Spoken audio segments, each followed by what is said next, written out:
मुबैना नाज़िबा video Zubair Umar क्या कहते हैं। एंकर पर्सन गरीदा फारूकी का कहना है कि नवाज शरीफ और मरियम नवाज के तर्जमान ज़ुबैर उमर ने सोशल मीडिया पर सामने आने वाली मुबैना नाज़िब वीडियो को फेक करार दिया। अपने एक ट्वीट में फारूकी ने कहा है कि वीडियो सामने आने के बाद उन्होंने इस वीडियो की हकीकत जानने के लिए मुस्लिम लीग नून के रहनुमा ज़ुबैर उमर से बात की।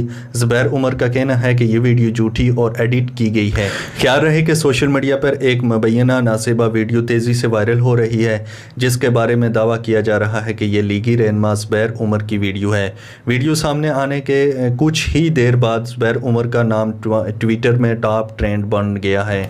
मुस्लिम लीग नून के रहनुमा ज़ुबैर उमर से पूछा गया मुस्लिम लीग नून की तरफ से, तो उन्होंने इस वीडियो को फेक करार दे दिया है और वीडियो की तहकीकात और एडिट के बारे में अभी तहकीकात की जा रही है। ताहम अभी तक कुछ भी हतमी फैसला नहीं हुआ कि ये वीडियो वाकई में ज़ुबैर उमर की है या नहीं है।